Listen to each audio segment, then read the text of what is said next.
muito obrigada, meninas, por vocês estarem aqui com a gente hoje. E vamos que vamos. Bruno, essa aula vai ser dividida em 2 partes ou em uma parte só? Podemos fazer em 2 partes, em 2 partes sem problema nenhum. Acho que vocês já estão vendo minha tela, né? Já. Maravilha. A gente pode fazer em 2 partes, não tem problema nenhum, tá? E eu acho que vai ser necessário em 2 partes. A gente já teve aquela introdução lá atrás, eu vou falar rapidamente sobre aquela introdução, sobre o que a gente falou naquela última aula, e aí já vou seguir já para a parte mais prática aqui do processo tributário, já após o processo administrativo. Então, pelo que eu imagino, acho que vai levar um tempo aqui nessa parte do processo administrativo, o processo tributário mais prático, e como vão ter 3 tipos de ações, quer dizer, um tipo de ação anti-exacional e outras duas ações, que eu vou chamar assim de ações, propostas durante o curso da execução fiscal, e talvez, se vocês quiserem depois tratar sobre eventuais recursos, eu acho que seria interessante a gente levar 2 aulas. Beleza. Então, tá bom? A palavra é contigo. Tá bom. Gente, fiquem à vontade para me interromper, podem fazer pergunta a qualquer momento, tá? Eu acho que o principal é que a gente aprender junto. Eu não sou o senhor da verdade aqui no processo tributário, pelo contrário, o processo tributário permite esse diálogo, e cada dia que passa eu vou aprendendo mais coisas. Então, fiquem à vontade para me interromper, tá? E apenas para falar uma coisa, se eu puder dar uma dica, assistam às aulas da Júlia. A Júlia Nogueira, ela foi a primeira sócia que eu tive contato como estagiário, ainda no Demarest, em 2007. Ela já era sócia, muito nova, já era sócia do Demarest Almeida, e só por isso a gente já dá para ter uma ideia da competência e da capacidade dela. E ela é doutora pela USP, então a aula dela, eu fui aluno também dela, tive a sorte de ser estagiário quando ela era sócia do Demarest, da equipe dela, e depois eu fui aluno dela no IBET, então no curso na pós-graduação. Então eu posso dizer que é maravilhosa. As aulas dela são muito boas. Bom, na explanação passada a gente passou pelos princípios que norteiam o PAT, que foi fazendo uma correlação com o que a Fernanda já havia mencionado, né, já tinha tocado. A gente falou sobre essa discussão mais teórica de procedimento e processo. Alguns autores entendem que procedimento, a exemplo do PBC, né, o Paulo de Barros Carvalho, entendem que procedimento são atos que estão vinculados apenas para fins de inscrição do débito e regulamentação da inscrição do débito. Outros doutrinadores já entendem que não, que procedimento e processo se confundem, são no final das contas a mesma coisa. Então, isso é só uma discussão teórica que, sendo bem sincero, eu não sou muito adepto de discussões puramente teóricas. A gente passou sobre o que a Constituição e o CPC fala, questão de processos e procedimentos. A gente também falou sobre o PAT, que é o procedimento administrativo tributário. Basicamente, a gente falou sobre o fato gerador, o lançamento, como é que se dá. Deixa eu ver, eu coloquei acabei de colocando uns efeitozinhos, né, mas, enfim, por isso que demorou. Mas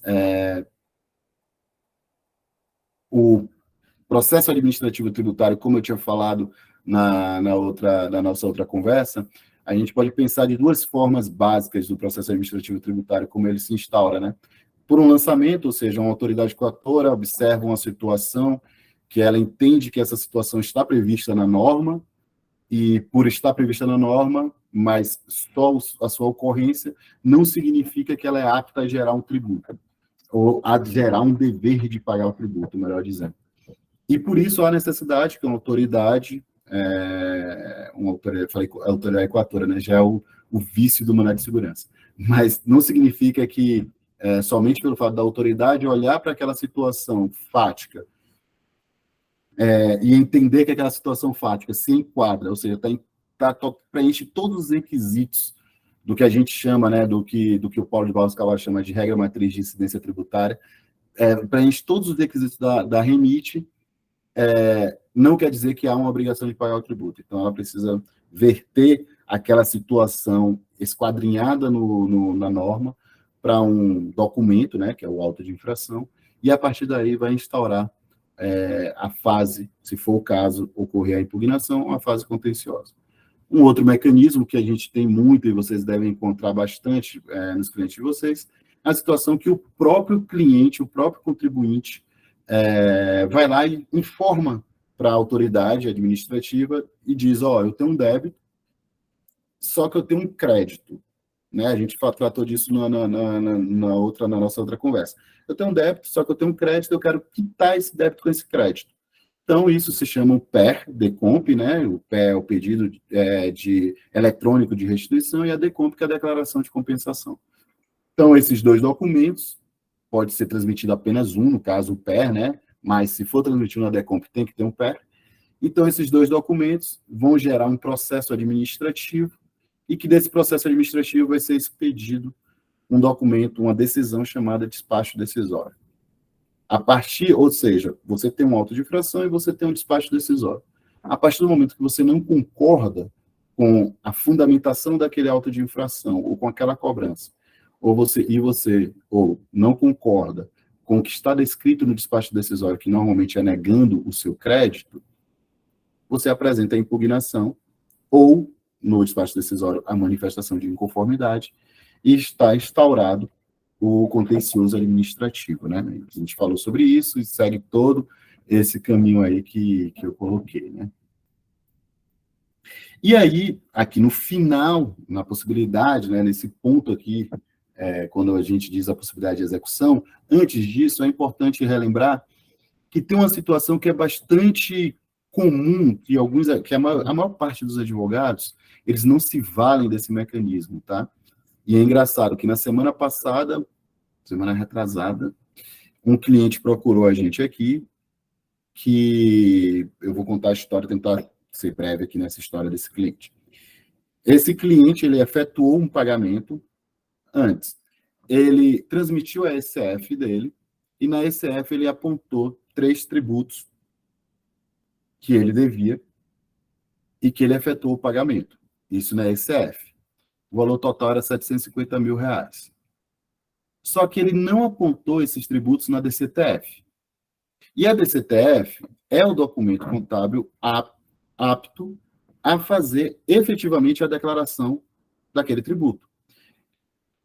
Ou, nas palavras do professor Paulo, a constituição daquele tributo. É a DCTF e não a ECF. Então, ele apontou na ECF, não apontou na DCTF, e ele efetuou o pagamento desses tributos. Como ele efetuou o pagamento desses tributos, a Receita Federal simplesmente não fez a vinculação entre o pagamento, ou seja, ele pagou um DARF X, com aquele débito que ele havia indicado na ECF, que deveria ter sido indicado na DCTF. Como ela não fez essa vinculação, o nosso cliente transmitiu uma DCTF retificadora, só que quando ele retransmitiu a DCTF retificadora, ele não apontou o DARF que ele havia recolhido lá atrás. Nessa situação, acabou gerando um débito para o nosso cliente. Então, o nosso cliente agora está com um débito de R$750 mil, que simplesmente ele já pagou o DARF, só que não tem o apontamento do DARF na DCTF, que ele transmitiu uma retificadora. Como não tem o apontamento do DARF, simplesmente ele está em débito agora com R$750 mil. Já está constando, obviamente, no conta corrente dele, e ele procurou a gente para falar, como é que a gente pode resolver essa situação aqui?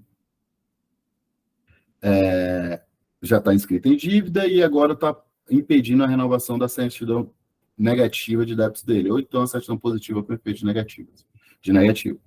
Como já está inscrito em dívida, a gente deu uma solução para ele que, normalmente, os advogados não se preocupam muito com esse ponto. Mas a solução que nós demos para ele foi, nesse momento aqui, da inscrição da certidão de dívida ativa, nesse momento aqui, a gente apresentar uma petição para a Procuradoria-Geral da Fazenda Nacional, chamada controle de legalidade.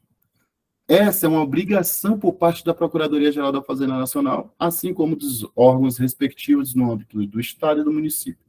Então, essa petição, que é com relação ao controle de legalidade do crédito da União, do Estado e do município, pode ser apresentada tão logo encerrada a esfera contenciosa. né, quando o débito for para ser inscrito em dívida. E nós vamos chamar a atenção justamente para isso da PGFN, para dizer, ó, não afore a execução fiscal, pois esse débito está quitado, só ocorreu um problema na contabilidade, que não teve o apontamento, a vinculação do DAF com a DCTF nos débitos, e por esse motivo está constando esse débito aí ativo. A gente acredita que com essa petição, e já tivemos casos no passado, mas não na PGFN, para ser sincero com vocês, foi na Procuradoria-Geral do Estado da Bahia, que eu me lembro bem, que eu fui lá despachar com o procurador, era um valor alto de um cliente, que a gente conseguiu encerrar não, né? Não permitir que gerasse uma discussão judicial apenas com essa petição para fins de demonstrar para a Procuradoria-Geral do Estado que ela deveria fazer um controle de legalidade de uma forma mais criteriosa. Então, é uma dica que eu sempre falo para os advogados aqui da minha equipe, que sempre observem isso. Observem se a gente não consegue matar a discussão quando da análise por parte do procurador. Porque, normalmente, nesses órgãos administrativos, nesses órgãos administrativos, os julgadores, quando tem um órgão paritário, é metade dos contribuintes, metade do próprio ente. Agora, com a MP que foi editada no início desse ano, que agora me falhou a memória, que não existe mais, né, o voto de qualidade a favor dos contribuintes, está mais difícil esses órgãos administrativos definirem favoravelmente aos contribuintes nessas situações em que há um erro simples que a própria administração poderia retificar até mesmo de ofício. Então, nessa situação que nós temos hoje, que o voto de qualidade não é favorável aos contribuintes, esse tipo de petição, esse tipo de atitude por parte do advogado é bastante interessante, pode evitar uma dor de cabeça para o cliente. Porque com a execução fiscal, a gente vê uma série de problemas, como a gente vai citar agora, que podem ser evitados só nesse momento, tá? O Bruno, a Pamela perguntou o seguinte: retificar novamente a DCTF não resolveria? Então, resolveria. O problema todo é que, assim, há uma trava que a Receita Federal, ela vem impondo aos contribuintes, e isso também é interessante para vocês terem uma ideia, de limitação de retificações. Você pode transmitir, de acordo com o entendimento da Receita Federal, até 5 retificações. Se você transmitir acima de 5 retificações, é bloqueada. Você não consegue fazer qualquer tipo de retificação. E esse nosso cliente tinha essa situação, inclusive, na época, 2 semanas atrás, eu até discuti a possibilidade de a gente impetrar um mandado de segurança justamente nesse sentido, para retirar essa trava do nosso cliente. A gente já impetrou um mandado de segurança nesse sentido para um outro cliente nosso, tem uns 3 anos mais ou menos, foi deferido por uma situação um pouco parecida. Esse nosso cliente precisava retificar, ele passou por um processo de auditoria externa, essa auditoria identificou diversos créditos que ele deixou de reconhecer, débitos que ele apurou a maior, e ele precisava fazer essas retificações ao longo do exercício, sei lá, em 2 anos ele precisava aproveitar essas retificações para não perder esses créditos. E aí ele teve essa trava, igualzinho a esse nosso cliente, que teve uma trava que transmitiu 5 retificações por exercício. Nessa situação, a gente recomenda a impetração de um mandado de segurança, já que não há qualquer legislação ou até norma da própria Receita Federal. Acho que existe uma instrução normativa, não é nenhuma instrução normativa, eu acho que é uma solução de consulta, se não me falha a memória, mencionando essa trava de 5 vezes dentro do mesmo exercício. Ou seja, você pode fazer uma retificadora 5 vezes dentro do mesmo exercício. Ultrapassou isso, trava, e você mantém a última retificadora que você encaminhou para a Receita Federal. Então, poderia ser, uma simples retificação poderia ocorrer, mas nesse nosso caso, infelizmente, nosso cliente já tinha ultrapassado as 5 retificações para aquele exercício da DCTF, e por isso não foi possível. Mas, excelente observação, e sim, uma simples retificação da DCTF seria possível. Tá? Passando agora para o próximo ponto. Obrigada pela resposta. Sem problemas. Pode interromper à vontade. E, por favor, interrompa, né?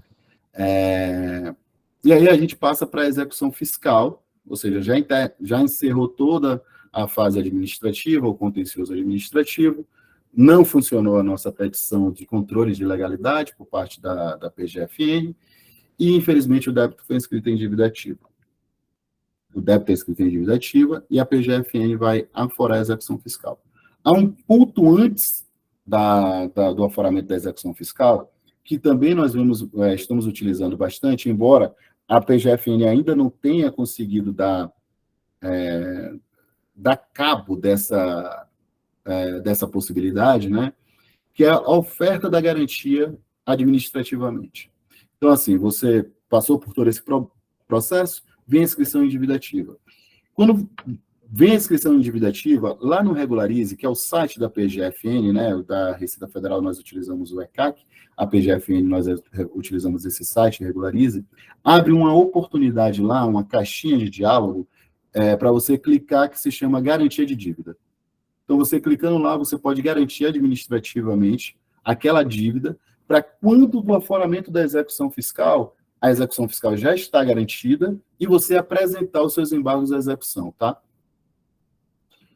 Há um problema que vem ocorrendo na Procuradoria e a gente vem alertando nossos clientes nesse sentido de, você quer ofertar administrativamente, sem problemas, vamos ofertar, mas toma cuidado.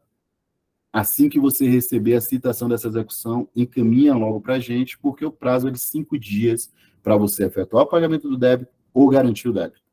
Após esses 5 dias, o juiz não de ofício, e isso é interessante observar que os juízes não têm feito isso de ofício, deve determinar a intimação da Fazenda para se manifestar, e a Fazenda normalmente pede o bloqueio dos seus ativos.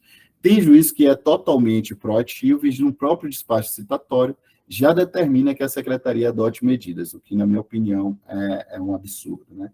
Mas, enfim, são apenas 5 dias a partir da citação, e não da juntada do AR ou juntada do mandado, mas da citação, para você ofertar bens ou garantir o débito. Só que o que é que vem acontecendo, gente?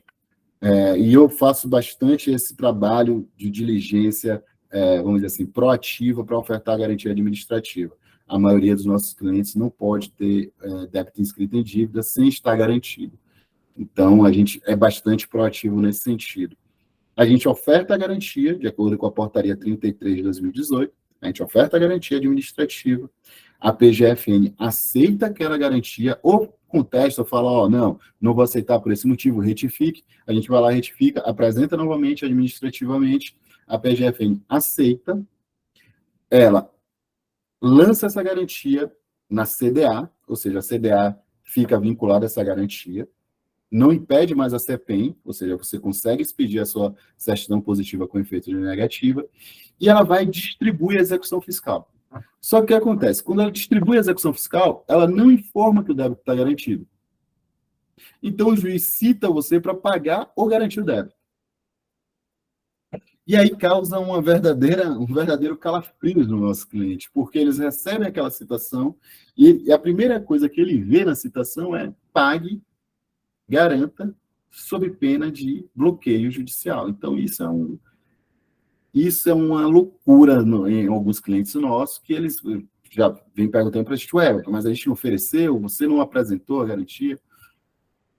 E como a PGFN não adota essa postura, né, eu ainda não vi a PGFN adotando essa postura de informar, estou distribuindo a execução fiscal, o débito já está garantido, incite o contribuinte para apresentar embargos à execução no prazo de 30 dias. Simplesmente a PGFN não faz isso. E ainda não vi eles fazerem. Então, tem que ficar bastante diligente.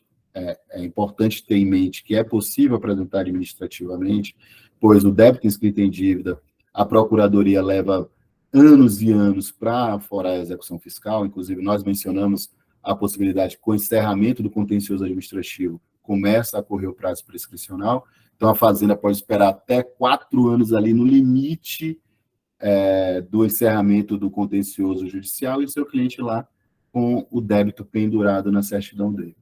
Então, é possível, encerrou o contencioso administrativo, o débito foi inscrito em dívida ativa, você já pode ofertar a garantia administrativamente.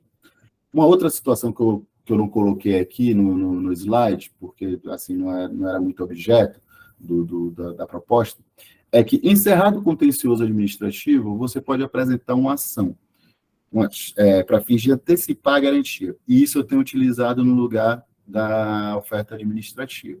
Seria uma ação declaratória, e o objeto da ação declaratória é reconhecer o seu direito a garantir antecipadamente a execução. O STJ tem um entendimento já consolidado e é um repetitivo, o relator foi até o ministro Fux, que hoje está no STF, de que é direito do contribuinte ofertar garantia antecipadamente à execução, para permitir que a certidão dele seja liberada e não ter todos os malefícios, né? Que não é apenas a inscrição de débito em dívida ativa. Você tem protesto no CADIM, você tem protesto nos cartórios onde está localizado a empresa ou a pessoa física, a residência da pessoa física. Todas essas situações bloqueiam o seu crédito no mercado, não permite que você participe de licitações. Então, assim, tem todas essas situações que são maléficas quando há uma inscrição do débito em dívida ativa. Então, o STJ tem esse entendimento pacificado, como eu mencionei. Então, a gente sempre fala para os nossos clientes, a gente tem a possibilidade da garantia administrativa com esses riscos e tem a possibilidade da ação declaratória. O que é o bom da ação declaratória, gente? É que é uma ordem judicial, né?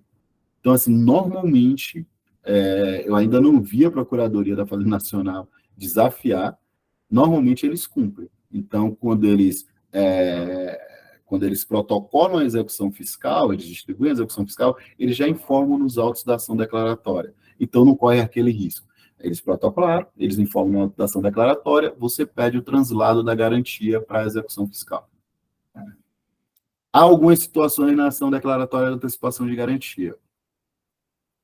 A primeira situação delas é o risco do juiz não aceitar essa ação declaratória, o que já aconteceu em algumas situações com a gente, principalmente quando o bem ofertado não é dinheiro, se for depósito judicial é melhor você entrar diretamente com a ação anulatória, por óbvio, não é dinheiro, não é seguro garantia ou carta de fiança bancária.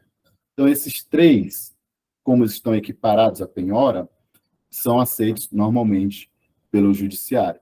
Quando você vai para imóvel, móveis, joias, aí já fica um pouco mais complicado e normalmente o judiciário não vem aceitando. E aí vem a situação da sucumbência, do risco de sucumbência.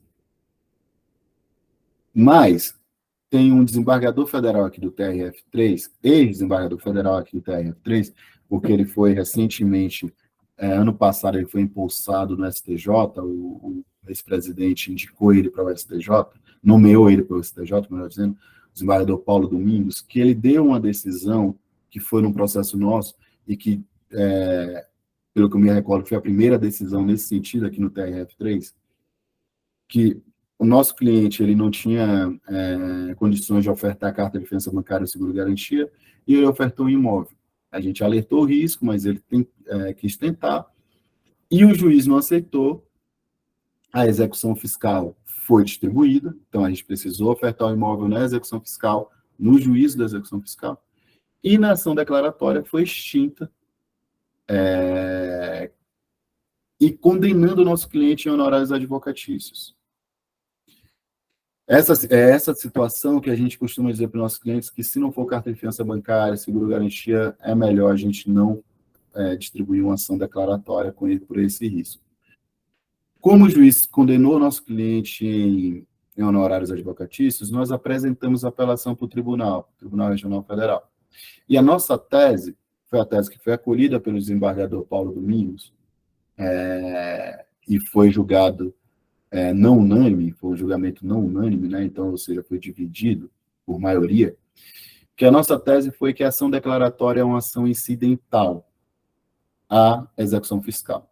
E que, por esse motivo, não existiria a possibilidade de fixação de honorários advocatícios. Como eu falei, o desembargador Paulo topou essa nossa tese, apresentou o voto dele, parte da turma acolheu, a outra parte não, mas como a gente conseguiu a maioria da turma, o nosso cliente foi exonerado. Tem, sei lá, acho que um mês mais ou menos, a Fazenda Nacional apresentou embargos para tentar reverter a decisão, né, que reformou o trecho da sentença que condenou a nosso cliente a honorários, mas a gente está na expectativa que no julgamento seja mantido o acordo, né? Então, tem essa possibilidade, né, além da oferta administrativa da garantia, de acordo com a portaria 33 de 2018, se eu não estou enganado, tem a possibilidade também de apresentar uma ação declaratória para fins de antecipação, tá? Temos julgado também repetitivo da STJ nesse sentido. Pois bem, vem a execução fiscal. A execução fiscal existem, para fins da Fazenda ajuizar uma execução fiscal, ela precisa de um documento, que é um título executivo extrajudicial, que é a CDA, Certidão de Dívida Ativa. A CDA tem os seus requisitos previstos no artigo 202 do CTN, e também os requisitos estão previstos, os mesmos requisitos estão previstos no artigo 2º, parágrafo 5º da LEF, que é a Lei de Execuções Fiscais. Então, os requisitos básicos da CDA são esses daí que estão na tela, que é o nome do devedor e dos corresponsáveis, e, se conhecidos, domicílio e residência. Aqui é um ponto de bastante atenção a tanto a Procuradoria-Geral da Fazenda Nacional, menos a Procuradoria-Geral da Fazenda Nacional, tá? Mas isso ocorre muito com PGE e PGM, as Procuradorias dos Estados e Municípios. O que é que eles fazem? Eles colocam o nome da empresa, que foi quem passou por todo o processo administrativo, mas estão incluindo os nomes dos sócios. Então, nesse sentido, é bastante importante que vocês verifiquem imediatamente a CDA e observem se o nome dos sócios está lá. Olha, eu posso te dizer, no âmbito estadual e municipal, talvez umas 70% das vezes o nome dos sócios constam da CDA como corresponsáveis. Então, nesse sentido, é bastante importante. E assim, eles como corresponsáveis, eles estão inscritos em dívida ativa. Então, aí já vem toda aquela situação, restrição de crédito, CADIM, etc. Então, é bastante interessante que, quando vocês observarem isso, vocês apresentem uma defesa em nome dos sócios. E essa defesa não precisa não precisa aguardar a garantia do débito, tá? Essa defesa pode ser feita por uma EPE, eu vou falar dela mais à frente, uma exceção de pré-executividade, alegando justamente o cerceamento do direito de defesa dos sócios, já que eles não participaram do processo administrativo, e isso é entendimento pacífico do STJ, tá? A gente não vem tendo problemas com relação a isso, ou seja, a gente pede a exclusão dos sócios, já que eles não participaram do processo administrativo, não tiveram o direito de se defender no âmbito administrativo, eles não poderiam participar apenas do final, que é a inscrição do débito em seu nome. Além disso, além desse argumento, o principal argumento é que os sócios não respondem pelas dívidas da empresa, a não ser se a Fazenda comprovar os requisitos lá do 133, 134 e 135 do CTN. Então, assim, gente, isso é bastante importante. A Fazenda precisa ter comprovado aquelas situações lá previstas no Código Tributário Nacional para fins de responsabilização dos sócios. Se ela não provar, os sócios não podem figurar na CDA, ou ter os débitos redirecionados para si, que são situações que podem ocorrer após o ajuizamento da execução fiscal. Tá? Então, é bastante importante verificar de pronto como é que está o nome e quem é que está figurando como devedor da CDA. Fernanda, eu não estou vendo vocês, eu não estou vendo a tela porque eu estou com a apresentação, tá? Na minha frente aqui. Então, se alguém perguntar, por favor. Tá, não, fica tranquilo, eu estou com o chat aberto aqui e a gente está vendo sua apresentação também. Está na execução fiscal, requisitos da CDA, certo? Isso, é essa tela que está mesmo. Então, continuando, né? O valor originário da dívida também é bastante importante, porque, assim, um dos requisitos, a CDA tem uma presunção de certeza e liquidez, o crédito tributário tem uma presunção de certeza e liquidez, né? Então, em tese, o valor que está descrito, ou que está apontado na CDA, é exatamente aquele valor que foi discutido no auto de infração e que, ao final, restou por mantido. Se esse valor não estiver correto, a CDA, e for possível, né, essa alegação, a CDA não goza de presunção de liquidez e nem de certeza. Se ela não goza de presunção de certeza e liquidez, então ela é nula, tá? Ela deve ser anulada pelo juiz. O termo inicial e forma de cálculo de juros de mora e demais encargos, isso é extremamente importante também. Você não pode ter um débito que é de 2020, sendo apontado como termo inicial e forma de cálculo de juros 2019. Se o fato gerador daquele débito é 2020 e ele não foi quitado naquela data, os juros devem iniciar a partir do mês seguinte ao vencimento. Ele não pode, em hipótese alguma, iniciar no ano anterior ou no mês anterior. Então, isso também é bastante importante e a gente já pegou equívocos nesse sentido. Na CDA também a gente pode já determinar a prescrição ou a decadência, certo? Então, a prescrição e decadência, é importante essa sua pergunta, porque, assim, como a gente mencionou na nossa conversa passada, a prescrição, para fins de você observar a prescrição na CDA, você não tem que olhar a data da lavratura da CDA. A prescrição na CDA, você olha pela data do encerramento do procedimento administrativo ou pela data que o contribuinte fez a declaração. Então, assim, e por que isso é importante? Muito advogado confunde essa situação sobre a prescrição. E, assim, eu digo que durante muito tempo eu confundi também, principalmente prescrição e decadência. Mas vamos lá. Na prescrição, o que é a prescrição? A prescrição é você perder o direito de ação. Você tem aquele direito, e você tem o direito a receber um crédito, e você tem o direito de manejar o judiciário para que o judiciário force o devedor a quitar aquele débito com você.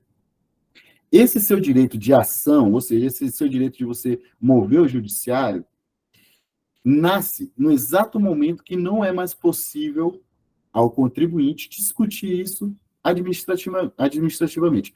O que é isso? O débito. Discutir contestar aquele débito que ele tem administrativamente. E nisso nasce, é importante mencionar, temos duas correntes doutrinárias, uma encabeçada pelo professor Paulo de Barros Carvalho, que ele entende que a constituição definitiva do crédito nasce no momento em que você toma ciência do auto de infração, ou no momento em que você faz a sua declaração de compensação. Então, para o professor Paulo de Barros Carvalho, é nesse momento que já está constituído e já era, não tem mais o que fazer. Para o professor Paulo, quando você apresenta uma impugnação, há uma suspensão da exigibilidade daquele crédito tributário. Então, como você apresentou a impugnação, suspende, a Fazenda não pode mover o judiciário para poder correr atrás daquele crédito, tá? Esse é o entendimento do professor Paulo de Barros Carvalho. Outros doutrinadores entendem que a constituição definitiva do crédito tributário ocorre com a última decisão administrativa irrecorrível. Então, a última decisão administrativa irrecorrível é ali que tem a constituição definitiva do crédito tributário e, a partir daquele momento, a Fazenda pode executar aquele crédito tributário. E, por esse motivo, a partir daquele momento, começa a correr o prazo prescricional. Voltando para o professor Paulo de Barros Carvalho. Vem o auto de infração, você toma ciência, 30 dias para você impugnar aquele auto de infração, não impugnou, o crédito tributário já está constituído definitivamente, então a Fazenda já pode tomar as providências para fins de cobrança judicial daquele crédito. Mas como você impugnou, suspendeu, não está correndo prazo nenhum, vem a última decisão administrativa, volta a ter a exigibilidade e execuibilidade daquele crédito tributário, começa a correr o prazo prescricional. É importante que notar que, independente da corrente doutrinária que fale sobre a constituição definitiva do crédito tributário, importa dizer que o prazo prescricional para essas duas correntes tem início na última decisão administrativa irrecorrível. Não é da CDA, não é da data da CDA, é da última decisão administrativa irrecorrível ou da sua declaração de compensação. E a sua declaração de compensação é que vai dizer quando aquele crédito se tornou, vamos dizer assim, devido, né? Então, na CDA, o que você deve observar para fins de contagem do prazo prescricional é ou a data da declaração do contribuinte, que vai ter lá. Normalmente na CDA vai ter escrito forma de constituição do crédito tributário. Aí vai ter auto de infração ou declaração. Se for auto de infração, vai ter do lado a data em que você tomou ciência daquele auto de infração. E aí é necessário você ir até o auto de infração e verificar quando foi, você não, seu cliente, quando foi a última decisão administrativa irrecorrível. Se for declaração que tiver escrito, vai estar a data da sua declaração. E ali é o prazo, ali é o início do prazo prescricional. Com relação à decadência, você não consegue observar. Na verdade, nas certidões de dívida ativa federais, você consegue. Nos anexos das certidões de dívida ativa federais, vai ter um extratozinho do débito. E nesse extrato vai estar dizendo qual é o tributo, data do vencimento do tributo, período de apuração do tributo. Normalmente, as certidões de dívida ativa federais são muito mais completas do que as estaduais e municipais. Então, o prazo decadencial, ele começa a correr a partir do fato gerador. Então, você observa lá, qual foi o fato gerador? A data do meu fato gerador. A data do meu fato gerador foi dezembro de 2015. Pronto, a partir dali, começa a correr o prazo decadencial. Tá? Então, há uma discussão também com relação ao prazo decadencial, se é um tributo sujeito a lançamento por homologação, ou seja, o contribuinte faz toda a atividade de lançamento e cabe apenas à Receita Federal observar se aquela atividade de lançamento cumpriu as regras ou não. Isso é o tributo sujeito a lançamento por homologação. Ou nos outros casos, nos quais tem o lançamento pela própria autoridade, qual é o prazo decadencial? Então, isso também é uma discussão que pode ser travada no âmbito administrativo, mas normalmente a gente trava isso no âmbito judicial, se é a observância do 150, parágrafo 4º do CTN, ou do inciso 1 do artigo 173 do CTN. Então, se for pelo 150, parágrafo 4º, que são os tributos sujeitos ao lançamento por homologação, nesse caso, começa a correr do fato gerador. Tá? Então, da data do fato gerador. O fato gerador é hoje, começa a correr, no dia seguinte, começa a correr o prazo decadencial. Se não for um tributo sujeito ao lançamento por homologação, é com base no inciso 1º, inciso 1 do 173 do CTN, que é no primeiro dia útil do exercício seguinte, a qual aquele crédito poderia ser lançado. Então, se o fato gerador é hoje, desse crédito, foi um lançamento efetuado pela autoridade administrativa, esse prazo decadencial começa a correr no dia 1º de janeiro do próximo ano, ou seja, em 2024. Então, para fins de decadência e prescrição, no caso da prescrição, observar a data da constituição definitiva do crédito tributário, né? E para fins de decadência, a data do fato gerador do crédito tributário. Isso pode ser visto na CDA, mas não é a data da lavratura da CDA que vai dizer se está ou não prescrito o crédito tributário. São as datas que eu acabei de mencionar, tá? Ou decaído o crédito tributário, são as datas que eu acabei de mencionar. Muita gente confunde isso, e eu, durante muito tempo, tive dificuldade quando eu pegava as CDAs, mas é sempre bom prestar atenção nisso, tá? A CDA, acho que a gente pode pensar assim, a CDA nada mais é do que um título executivo extrajudicial.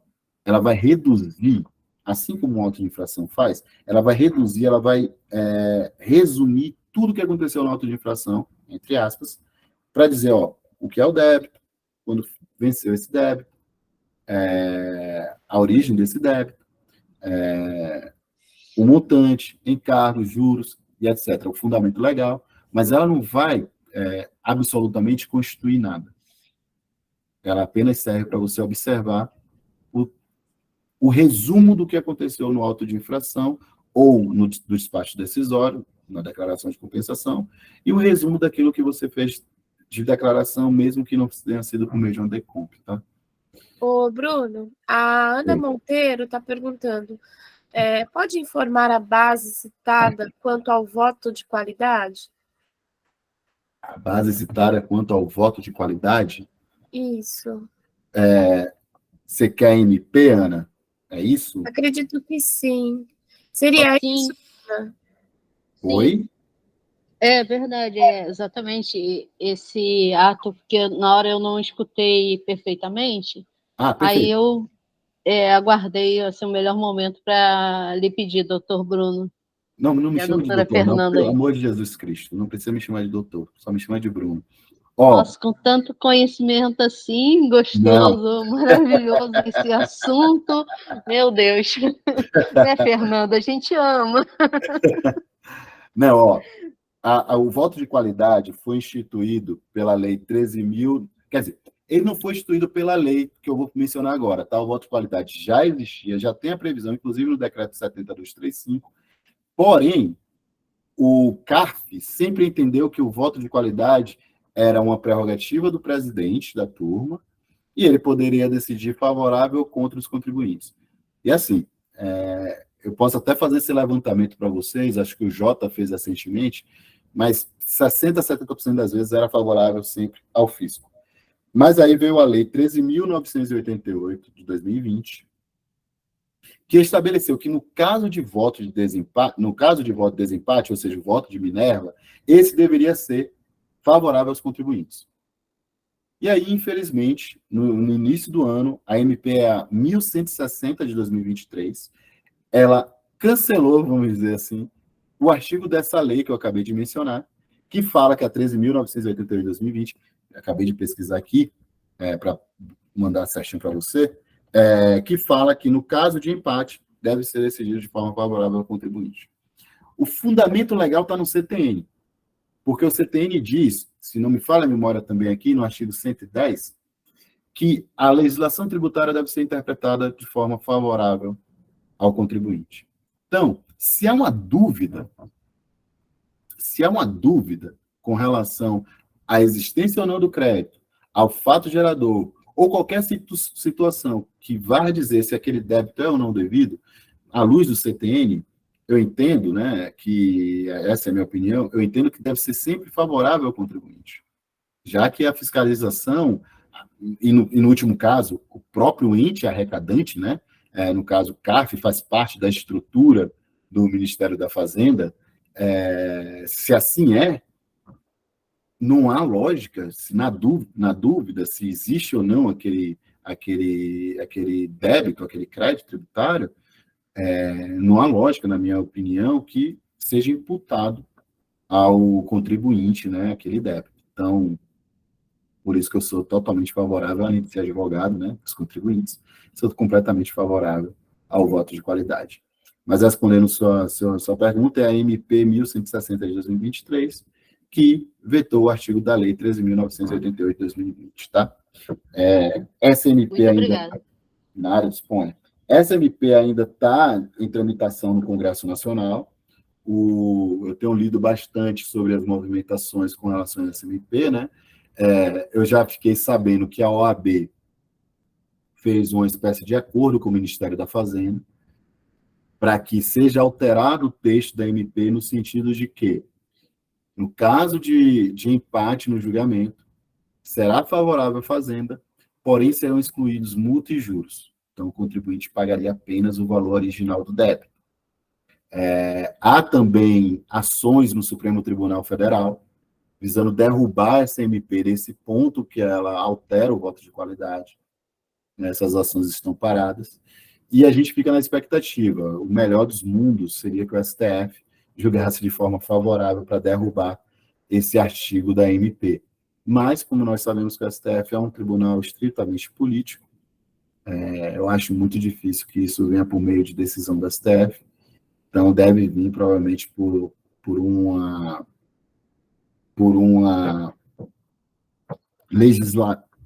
pela própria Congresso Nacional legislando sobre o tema, né? E aprovando essa MP, talvez alterando a MP nesse ponto que eu mencionei, que tem notícias que a OAB fez esse acordo aí com o Ministério da Fazenda, tá? Então, provavelmente o nosso voto de qualidade não volte da forma como estava sendo. E até mesmo por isso, gente, muitos contribuintes vêm entrando com mandado de segurança para suspender as pautas do CARF, né?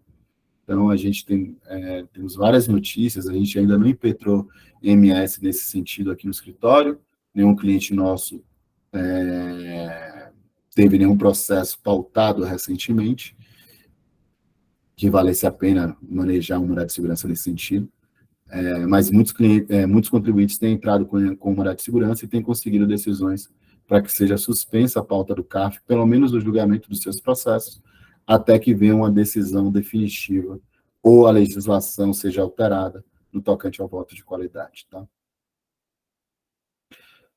Mas retomando aqui, então, os requisitos eu mencionei, né, estão previstos no CTN, no artigo 202, na LEF, no artigo 2º, parágrafo 5º, em seus incisos, que são esses requisitos da CDA. Então, passei pelo termo inicial.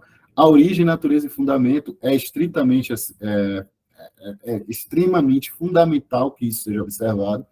Eu já peguei situações aqui no escritório de débito que nós discutimos no âmbito administrativo aqui em São Paulo, de ICMS, e que no fundamento legal veio um débito de IPVA.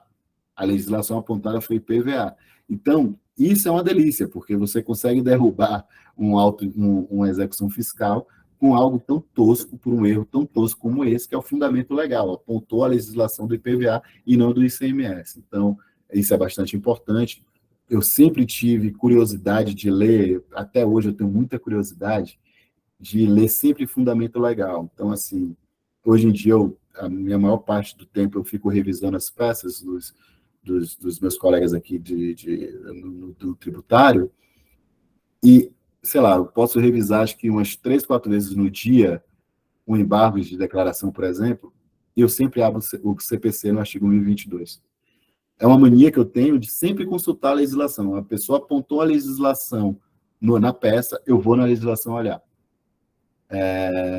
Essa mania minha é porque eu sempre tenho medo, porque o Brasil tudo é inconstante, então a todo momento a lei pode ser alterada, e se a gente não ficar acompanhando, a gente perde o bonde. Recentemente, o parágrafo 6º, o parágrafo 8º-A do artigo 85 do CPC foi incluído e não teve muita notícia, e é extremamente importante para a gente o artigo 85, porque é o que fala dos nossos honorários. Então, o artigo 85, parágrafo 3º, para nós tem que ser quase uma bíblia, tanto que a gente precisa ler aquele artigo, e esse parágrafo 3º.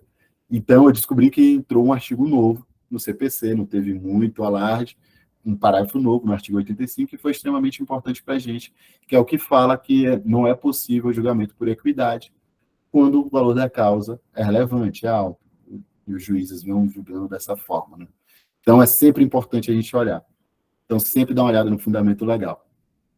Recentemente, eu mandei uma proposta para o cliente que foi aprovada até, de um caso de Banco Central. Ele recebeu uma multa do Banco Central, porque não informou os ativos dele fora do país, e há uma multa quando você não informa, uma multa até relevante.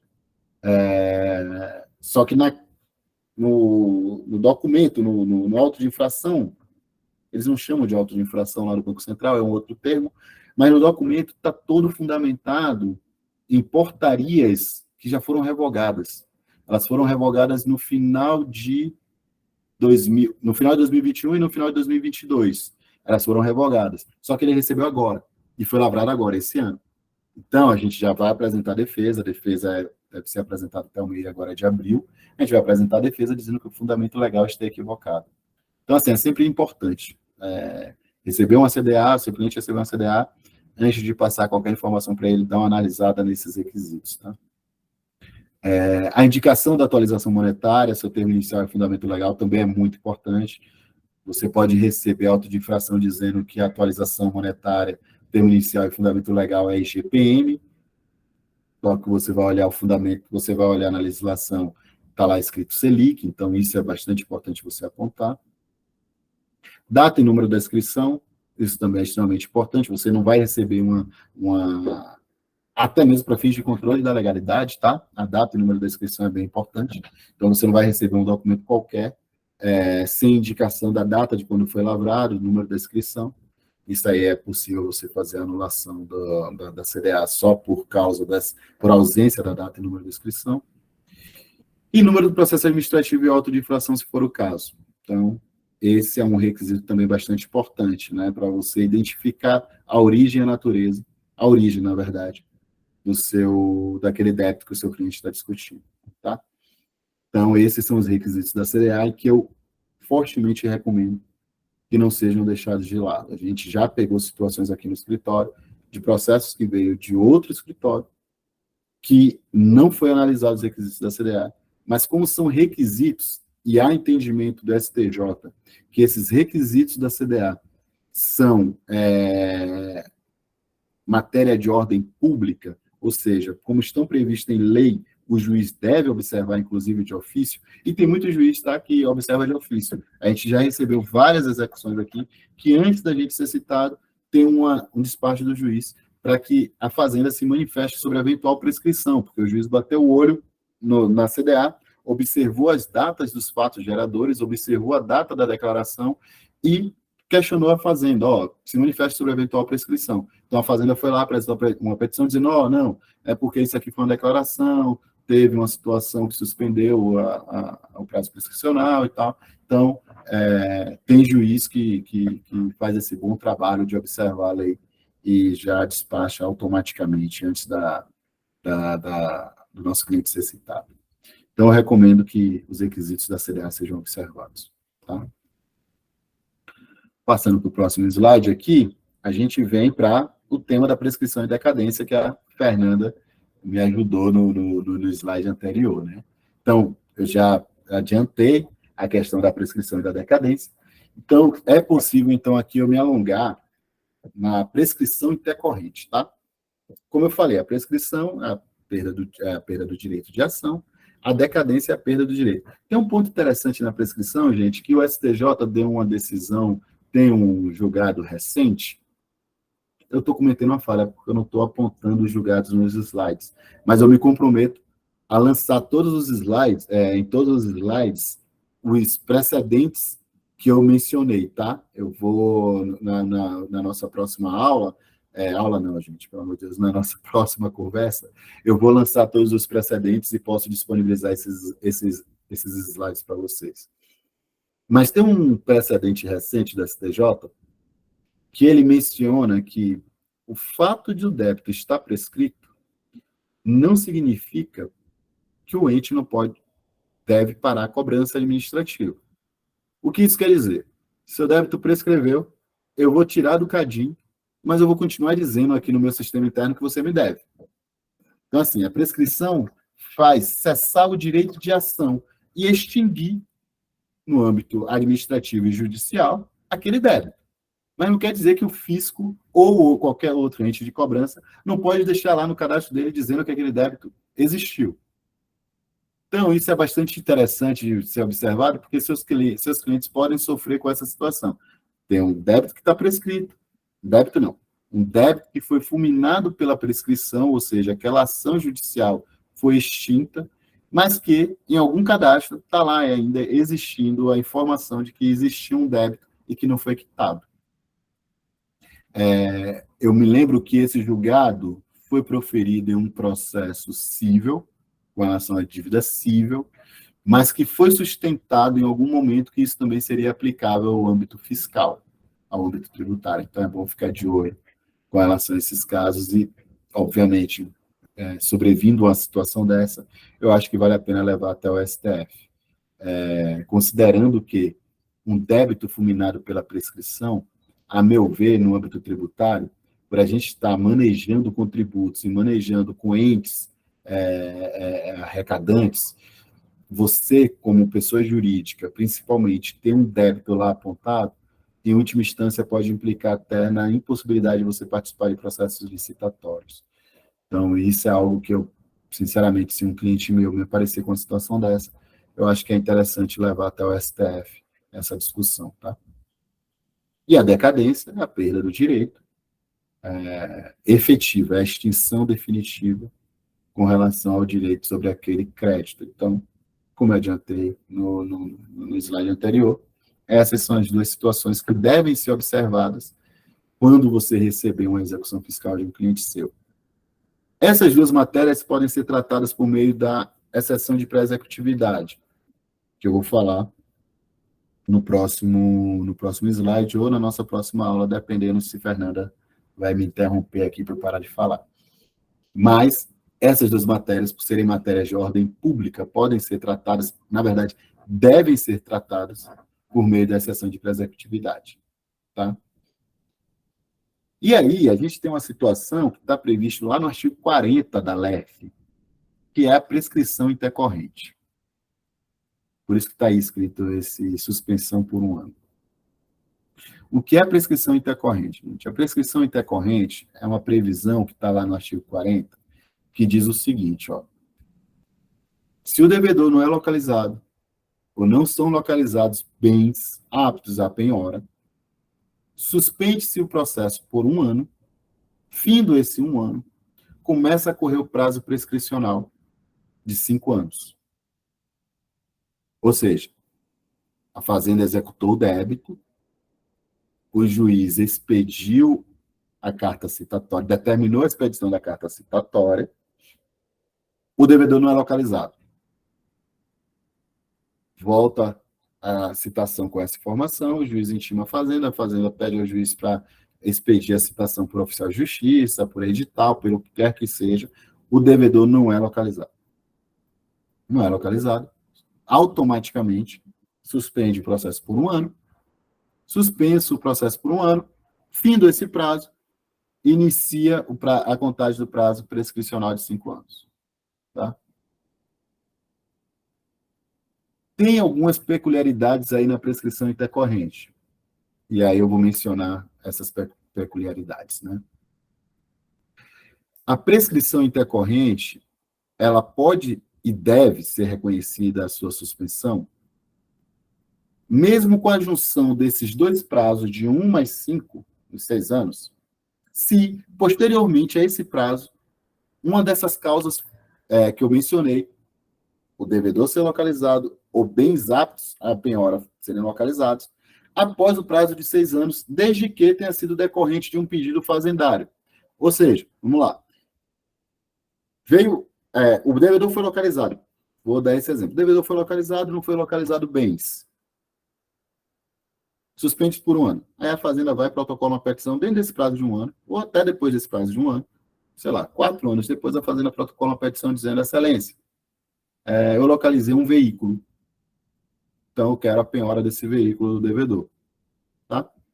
Passa-se esse prazo de 5 anos, 6, 7 anos, o juiz pega o processo e vai sentenciar. Quando ele vai sentenciar a prescrição, ele observa essa petição da Fazenda e manda o cartório, ou a secretaria dele, expedir um ato para o Detran mandando bloquear aquele veículo.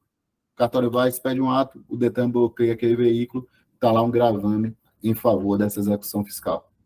Não ocorreu a prescrição intercorrente, mesmo que tenha passado os 6 anos, ou seja, a suspensão de 1 ano, transcorreu os 5 anos, o juiz, depois desses 5 anos, adotou aquela medida que foi requerida pela Fazenda dentro desse prazo de 6 anos, mas ele adotou essa providência após os 6 anos, conseguiu bloquear.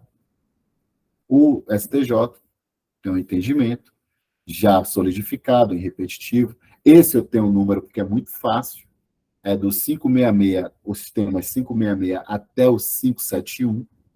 O STJ, quando julgou todos esses temas aí, o STJ tratou especificamente da prescrição intercorrente, tanto na esfera civil como na esfera tributária, na esfera fiscal, no qual o STJ definiu que, se a Fazenda fez um requerimento, mesmo que tenha ultrapassado esse prazo de 6 anos que eu mencionei, e tenha obtido êxito, seja na citação e, esse ponto é importante, tá? E na penhora do bem, retroage esse ato para a data do pedido da Fazenda. Ou seja, não ocorreu a prescrição. Então, assim, eu vou repetir esse ponto, porque é bastante importante a gente ter isso em mente. A prescrição intercorrente é possível desde que duas situações, 3 situações ocorram. Primeira, não é localizado o devedor. Segunda, não é localizado o devedor, mas não são localizados bens, tá? Para penhora. E terceira, não é localizado nem bem, não é localizado o devedor, mas são localizados bens. Mas o devedor não é citado. Nessas situações, pode ocorrer a prescrição intercorrente.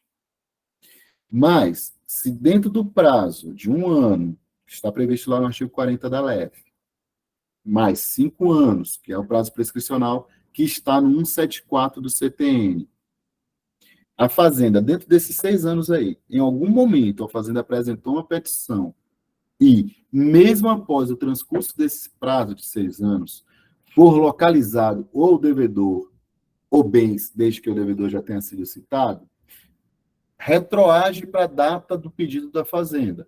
Então, não é considerado a prescrição intercorrente. Tá? A prescrição intercorrente também ocorre para fins de redirecionamento da execução. E quando eu falo redirecionamento, falo para outra pessoa jurídica que participa do grupo empresarial que está devendo, do mesmo grupo empresarial daquela pessoa jurídica que é devedora originária da execução, ou para os sócios. Então, a prescrição intercorrente também ocorre nessas situações. Só que nesses casos que eu mencionei, para os sócios não, mas vamos lá para uma pessoa jurídica que seja do mesmo grupo, tá? A prescrição intercorrente, de acordo com o entendimento do STJ, nessa situação, ou seja, tem uma pessoa jurídica que é devedora, essa pessoa jurídica não tem bens, não tem patrimônio, não consegue arcar com aquele débito. Ela, junto com uma outra pessoa jurídica, concorreu para a existência daquele débito, ou aquela outra pessoa jurídica teve participação efetiva na existência daquele débito, ou se beneficiou daquele débito. Ou seja, aquela pessoa jurídica deixou de recolher, passou dinheiro para uma segunda pessoa jurídica, ou essa segunda pessoa jurídica desenvolvia alguma atividade que deu causa a esse débito. Ou seja, qualquer situação que consiga configurar que aquela segunda pessoa jurídica se beneficiou do não pagamento daquele débito, a Fazenda tem um prazo de 5 anos, e isso aí é algo que a gente vem brigando bastante com relação a esse entendimento. A gente tem algumas decisões entendendo que o prazo é de 2 anos, mas a Fazenda tem um prazo de 5 anos a partir do momento que ela teve ciência que aquela outra pessoa jurídica se beneficiou. Eu vou tentar dar um exemplo bem concreto aqui de um caso que a gente tem alguns casos aqui no escritório nesse sentido, mas para ficar mais concreto e mais fácil de visualizar, eu vou dar esse exemplo. A gente tem um cliente lá do Sul, que ele fez um contrato de industrialização por encomenda em 2006. Em 2006, ele fez um contrato de industrialização por encomenda com uma outra pessoa jurídica. Só que ele fez esse contrato em março, era para durar 10 anos, chegou em novembro, ele viu que foi ia falar um palavrão, que foi horrível para ele ter feito esse contrato, ele rompeu esse contrato. Então, ele fez um contrato com uma pessoa jurídica, uma outra indústria, em março. Em novembro, ele falou, não quero mais esse contrato aqui, não, vamos romper, vamos fazer as apurações aqui do que deve um para o outro, vamos pagar tudo, pagou e tal, acabou, quitou esse contrato, tá? Só que, por ser, na época, esse meu cliente era o maior do Brasil e o 5º ou 6º maior do mundo no que ele fazia, essa empresa, e essa outra empresa que fez esse contato com o meu cliente, né? Meu cliente fez esse contrato de industrialização por encomenda, também era muito grande aqui no Brasil, era bastante conhecido. E isso foi divulgado nos jornais. Então, vários jornais noticiaram, tal empresa fez contrato com tal empresa e tal. Então, foi bastante divulgado. O que é que essa empresa que entabulou esse contrato com o nosso cliente de industrialização por encomenda fez? Ela faliu. E deixou um débito de alguns bilhões de reais aí, seja no âmbito municipal, estadual e federal. No federal, só desse oriundo desse contrato por industrialização por encomenda, né, das execuções fiscais dos nossos clientes, é algo em torno de 250 milhões, só desse contrato. Mas essa empresa faliu. E o que aconteceu? A Fazenda Nacional ficou inerte durante todo esse período. Quando chegou em 2010, a Fazenda Nacional acordou e falou, nossa, esses débitos vão prescrever. Eu preciso executar alguém. E começou a correr atrás de alguém para executar, seja sócio, seja outras pessoas jurídicas coligadas, etc. Eu sei que a Fazenda Nacional chegou no nosso cliente. Chegou por causa daquelas notícias lá de 2006. Essas notícias saíram na mídia em 2008, saíram em 2009, saíram em 2013. O que é que a Fazenda Nacional fez? Processos agora de 2013, 2014, 2015, buscando débitos daquela outra empresa, a Fazenda Nacional começou a direcionar para o nosso cliente. Então, crédito tributário de 2011, 2010, 2009, 2013, 2015, então, a execução fiscal do ano passado, contra aquela outra empresa que foi redirecionada para o nosso cliente. A Fazenda Nacional começou a pedir aos juízes o redirecionamento para o nosso cliente. Qual era o fundamento da Fazenda Nacional? Que era um grupo econômico, olha que loucura, e é uma completa loucura esse caso. Era um grupo econômico, o pior judiciário abraçar essa tese. Era um grupo econômico, e esse grupo econômico foi formado para fraudar a Fazenda Nacional. Que aquela empresa que entabulou um contrato de industrialização por encomenda, na verdade, formou um grupo econômico com o nosso cliente para todos os débitos ficar nessa empresa aqui e o nosso cliente obter ganhos tributários com esse contrato. Essa é a tese da Fazenda. E como ela utilizou, e o que é que ela utilizou como prova? As notícias do jornal. Então ela saiu... Caraca! Ela Que saiu loucura colocando, é essa, gente? ela saiu colocando várias notícias de jornal nos Meu processos, Deus! apontando para o juiz. Está vendo, Excelência? Eu tenho razão. Está vendo as declarações dos sócios, dos administradores? Então, eles formaram um grupo econômico. E Gente, aqui, tá vendo? É por isso que eu gosto de tributário, entendeu? É uma fofocada. Eu adoro fofoca. É uma fofocada danada. Isso, daqui a pouco, isso vira tese, isso vira lei. E é sempre assim, sempre vem desses casos assim, gente. É tudo inacreditável. É absurdo, assim, a sensação que você percebe, se tem, é que o conhecimento deles assim, básico. Como que você pode chegar à conclusão que numa operação triangular como essa, o grupo era econômico? Tudo bem que assim, eu já peguei situação de uma franquia, né? Porque franquia ocorre muito essa operação triangular. Mas ainda assim, é uma franquia, não são os mesmos donos, né? Vamos dizer assim. Não dá nem para configurar grupo econômico. Mas como a Luna disse, essas fofocaiadas aí enfim, é esdrúxulo demais, gente. muito, muito. Esse caso aí é uma loucura. Dessa situação, são os 74 processos que eu tenho aqui desse cliente, que totaliza isso, uns 250, 280 milhões de reais. E nosso cliente está sofrendo com isso. Então, só que, assim, né?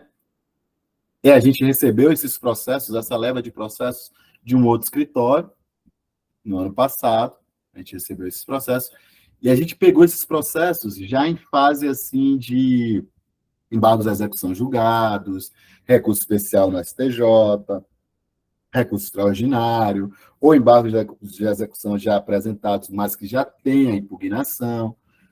Alguns processos a gente está recebendo, sei lá, eu tenho uns 5, 6, talvez, que nós pegamos agora no início. Então, a gente está desenvolvendo a nossa tese.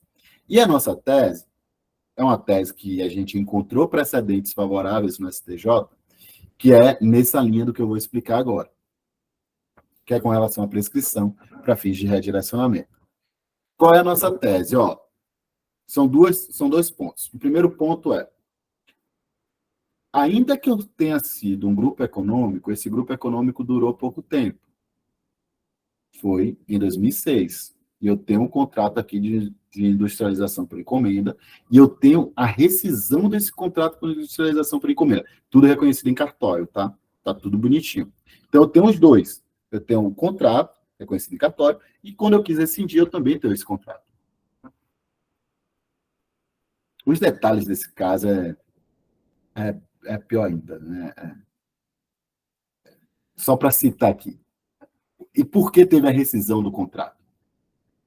Esse nosso cliente, na época, era gerido por uma família. Então, tinha 3 sócios, 4 sócios, sei lá.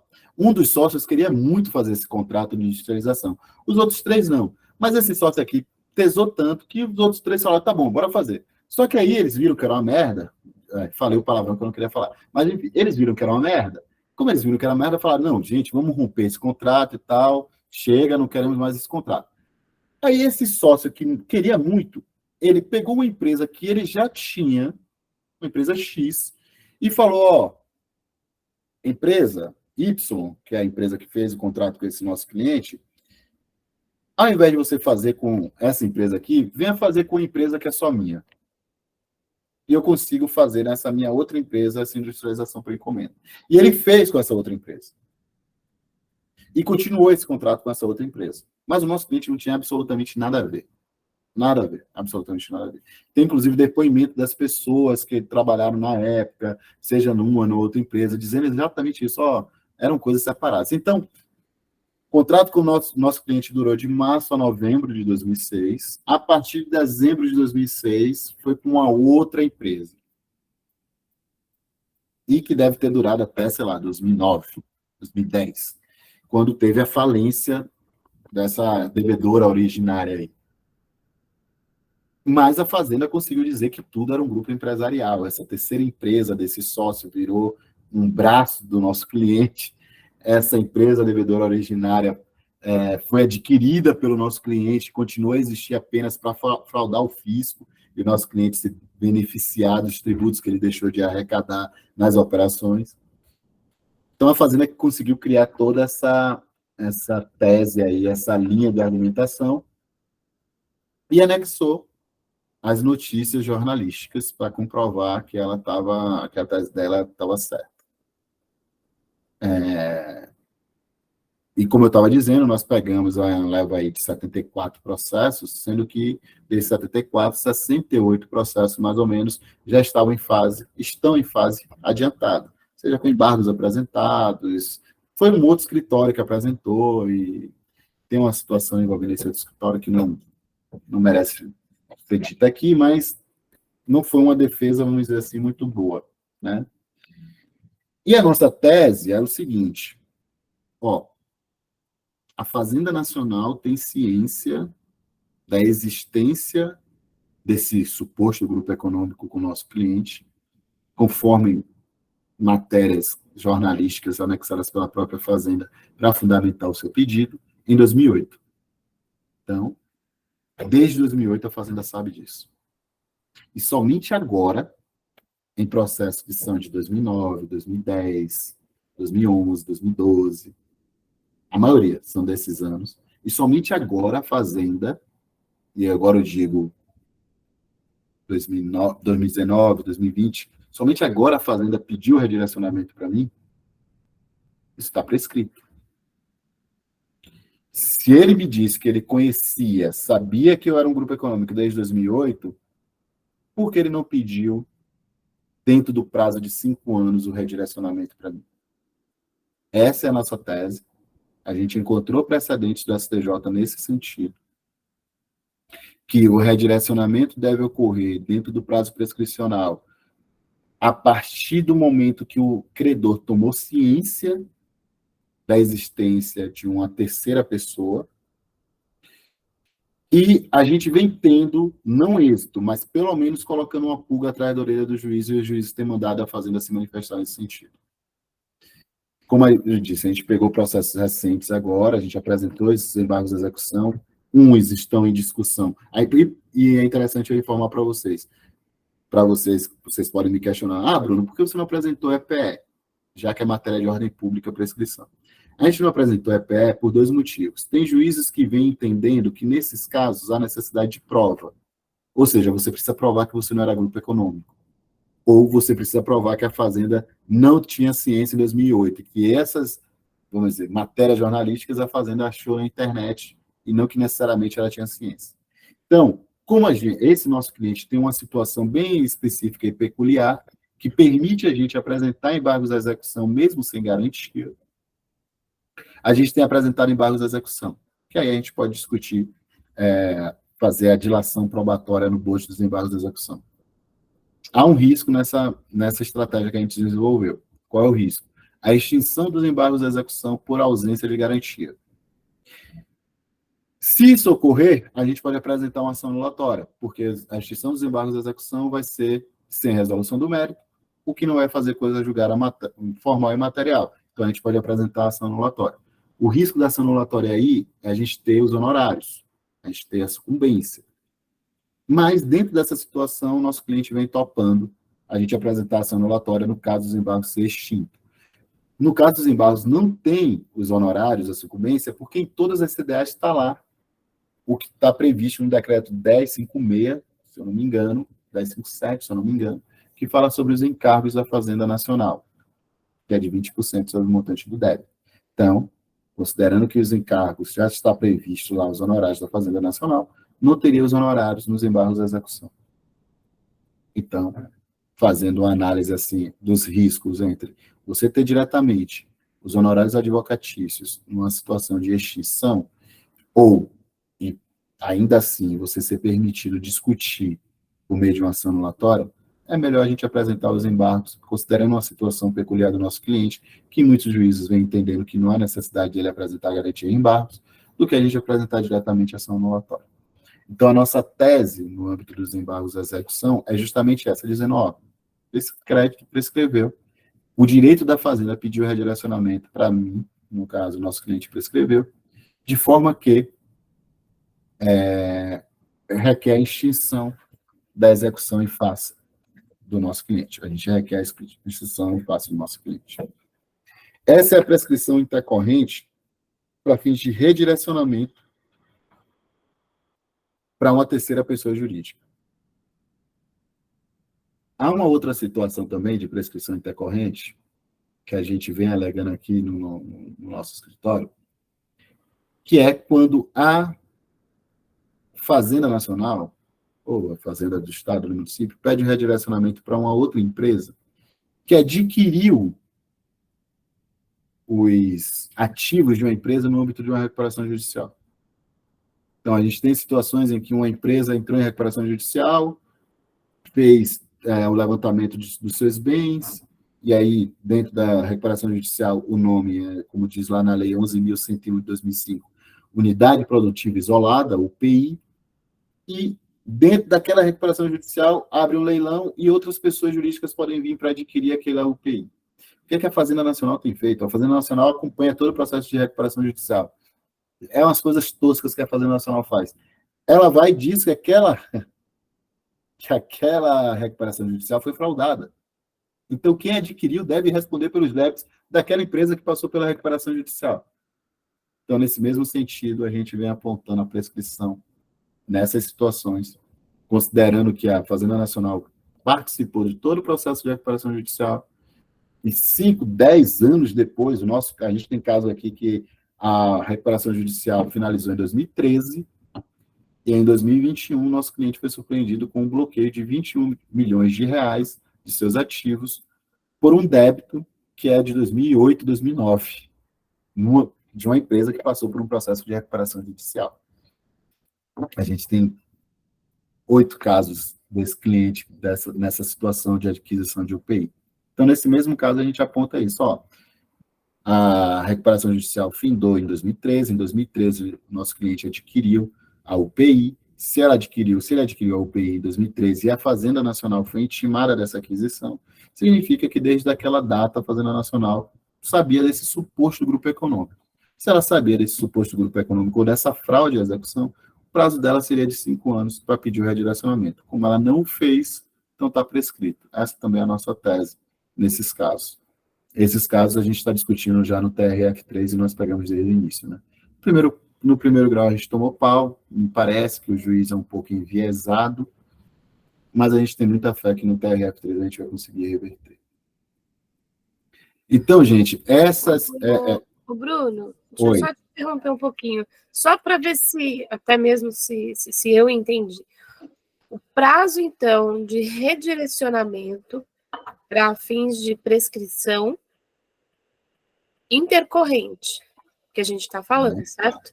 Isso. Suspendeu 1 ano, aí sim, depois que ela volta ao seu curso normal, ainda tem 5 anos para o fisco cobrar, certo? Quando você fala custo normal, você fala custo da prescrição, né? Isso. Começa a contar o curso da prescrição, e esse curso também é de 5 anos. Isso Um também... ano mais 5. Tá, 1 ano mais 5, exato. 6 anos, então. E esse redirecionamento, a gente pode também colocar para os sócios?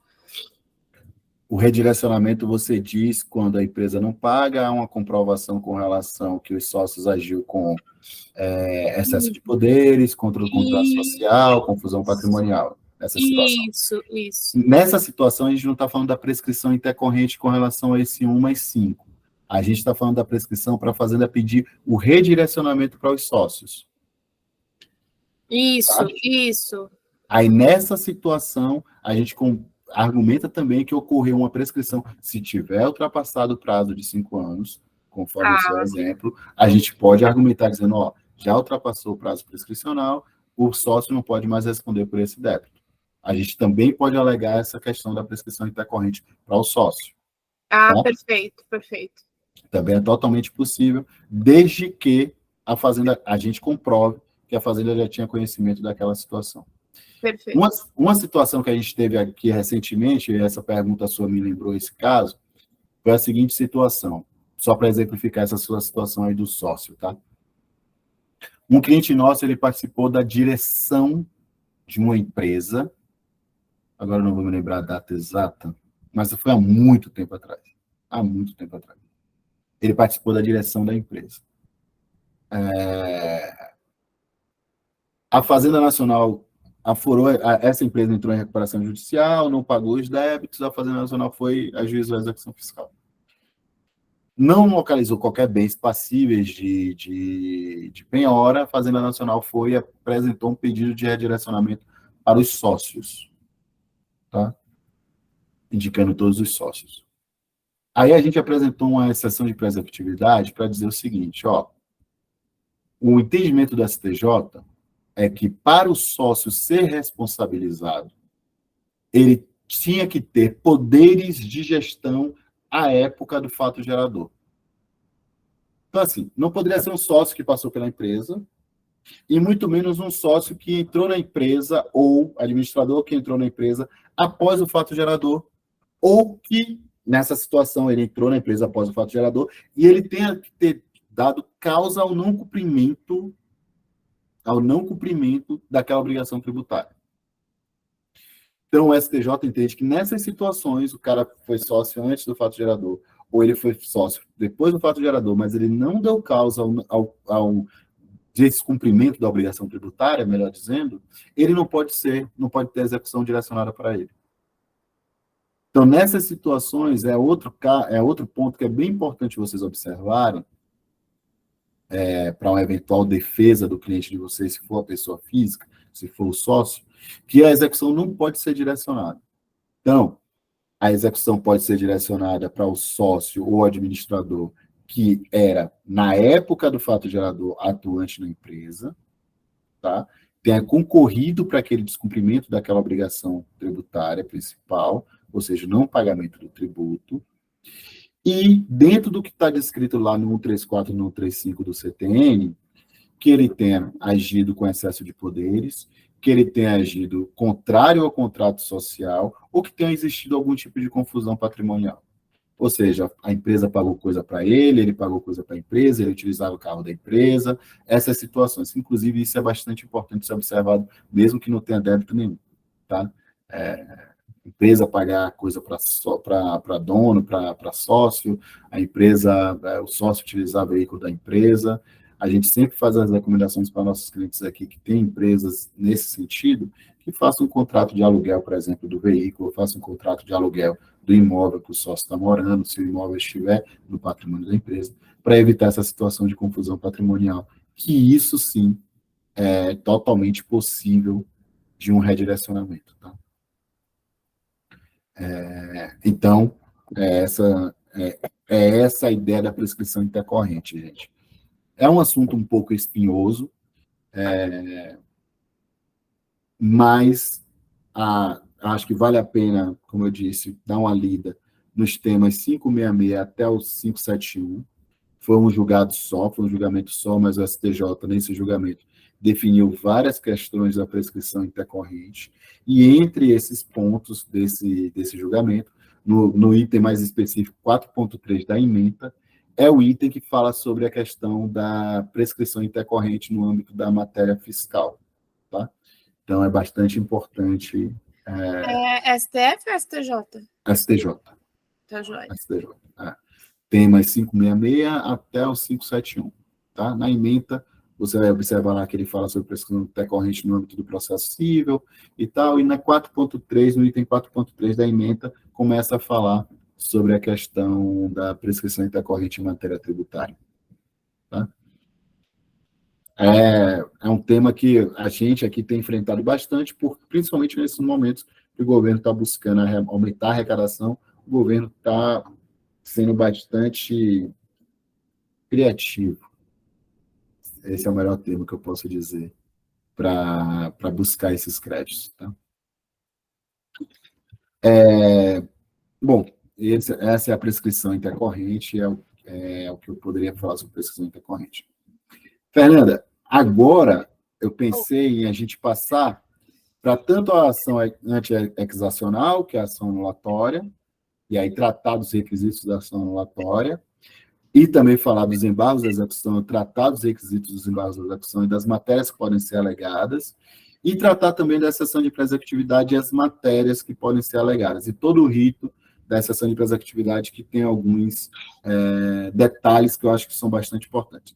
Você acha que dá tempo da gente continuar seguindo, ou você prefere fazer uma pausa e a gente voltar na próxima aula, na próxima conversa, sobre esse tema? Ou eu sigo direto aqui e a gente... Não, eu acho, assim, até aqui já foi pesado pra caramba, né? Foi bem tá me chamando de gordo, Fernanda? Não, pelo amor de Deus. Não vá malhar saindo daqui, pelo amor de Deus. Você não está gordo, você está muito bem, por sinal. Não, eu penso o seguinte, para termos um proveito, né, bem bacana do próximo tema, que nós vamos entrar mais nas ações em si, né? Isso. Vamos fazer uma aula só com essas ações? E prescrição e decadência já é um assunto denso, né? E acho que não sei, meninas, eu penso que se a gente dividir essa aula, vai ser mais proveitoso. O que vocês acham? Eu também acho que fica mais fácil de você assimilar as coisas de maneira mais concatenada. Né? Verdade, também concordo. Se vocês quiserem... desculpa ter interrompido, alguém ia falar alguma coisa. Não, eu que ia falar, mas pode falar. Se vocês quiserem, considerando essa parte da prescrição, que a Fernanda falou que ficou muito denso, na próxima conversa nossa, eu posso tratar somente de prescrição, tomar esse tema, se vocês quiserem, falar sobre a prescrição com relação a redirecionamento para terceiras empresas, prescrição fazer slides só sobre isso, prescrição com relação a trazer os precedentes, né? Prescrição com relação a empresas, prescrição com relação a sócios, causas suspensivas de suspensão, causas que suspendem a prescrição, todo esse tema, porque isso é bastante recente, foi em 2019 que o STJ bateu o martelo com relação sobre o tema da prescrição intercorrente, e, se Fernanda quiser, marca um outro bate-papo, que aí a gente pode falar de EPE, da exceção de pré-executividade, dos embargos da execução e da ação anulatória. Eu fico à disposição. Eu acho que é legal, Bruno. O melhor ainda. Ficou. E até atendendo ao pedido da Luana, se você puder trazer questões relacionadas, né, à recuperação judicial, falência, que ela havia pedido, precedentes referente a esses temas também, ligados a esses temas, para nós também seria de grande valia, viu? Aprender. Gente, aí eu teria que trazer algum colega, porque eu vou falar uma coisa para vocês. Eu não entendo absolutamente nada do processo de recuperação judicial. A gente atua aqui, né, o nosso escritório, a gente vai engateando o pessoal do cível no âmbito da recuperação judicial. é um tema assim que eu super me interesso, mas como eu sou focado em tributário, e quando eu tenho clientes que passaram por processo de recuperação judicial ou estão sofrendo alguma autuação ou redirecionamento de execução por causa de recuperação judicial, normalmente a gente atua com outros colegas de outros escritórios. Então, assim, eu posso ver se eu levanto algum colega meu de outro escritório que atue com a recuperação judicial, passo o contato dele para a Fernanda para marcar um bate-papo com vocês. Mas, assim, eu realmente foge completamente ao meu dia a dia. Aí, Bruno, seria algo mais focado na parte fiscal mesmo, na parte das execuções, no momento em que a empresa está passando pela recuperação judicial. Tá, isso aí eu posso, óbvio, isso aí eu consigo, obviamente, passar para vocês, mas é muito básico. Simplesmente o STJ... pode trazer o básico mesmo, o que você já vivenciou, ou Claro. algum exemplo que possa ajudar e a elucidar aí um pouco as situações que a gente pode vivenciar ou ofertar, né, para uma empresa que está vivenciando aí a recuperação judicial, tem execuções fiscais, como livrá-la das execuções fiscais num processo de recuperação judicial. Eu percebo que a prescrição em decadência pode ser um tema, né, que pode ser abordado aí num período de recuperação judicial ou até mesmo de falência, né? Então, nessa situação, Fernanda, eu posso não ter deixado muito claro. A prescrição não tem como ser alegada durante o curso de uma recuperação judicial. O que eu quero dizer é, uma empresa que está em recuperação judicial, ela entrou em recuperação judicial, a gente tem que lembrar sempre daquela máxima que eu não me lembro, foi um norte-americano que falou, nada é certo nessa vida, além da morte e de que você vai pagar os tributos. Então, assim, você pode estar em recuperação judicial, sua execução vai continuar, sua execução fiscal vai continuar. Ela não para. Ela não para. A única coisa que ocorre com relação à execução fiscal é que o STJ definiu ano passado que tem que ocorrer uma cooperação entre o juízo da recuperação judicial e o juízo da execução fiscal. E o que é essa cooperação, a grosso modo? O juízo da execução não pode penhorar bens que estão na execução fiscal, e tecnicamente falando, todos os bens da pessoa jurídica vão estar na recuperação judicial, bens que podem impactar no processo da recuperação judicial. Ou seja, o que é que o STJ quis dizer? Juiz da execução fiscal, quando você quiser fazer alguma coisa com relação à empresa que esteja em recuperação judicial, você manda um ofício, não é um ofício, né? Você expede para o juiz da recuperação judicial um questionamento. Juiz da recuperação judicial, há algum bem que eu possa penhorar para quitar esse débito tributário? E aí o juiz da recuperação judicial vai ofertar alguma coisa para a execução fiscal. Normalmente, o juiz da recuperação judicial não oferta nada. Porque se ele fizer isso, vai impactar no plano de recuperação judicial. Então, qual é a ideia? A empresa se recupera, faz um parcelamento daqueles débitos que estão em recuperação fiscal, né? Recuperação não, em execução fiscal, para ir pagando dentro daquele plano de recuperação judicial. Ou seja, a empresa faz um plano, apresenta esse plano para os credores e diz, sabe aqueles débitos meus lá tributários que estão executados? Eu vou fazer um parcelamento em 180 meses, eu vou fazer um parcelamento em 80 meses desses débitos, ok? Os credores dizem ok, e ela vai lá e faz um parcelamento, e aquelas execuções, como estão os débitos parcelados, são suspensas, tá? Mas dentro da ideia da recuperação judicial, a única coisa que ele pode fazer é isso. Ele não pode pegar os créditos tributários e colocar dentro da recuperação judicial, por exemplo. Dizer, meu débito é todo esse aqui, eu vou parcelar em 200 anos. Não, ele não pode fazer isso.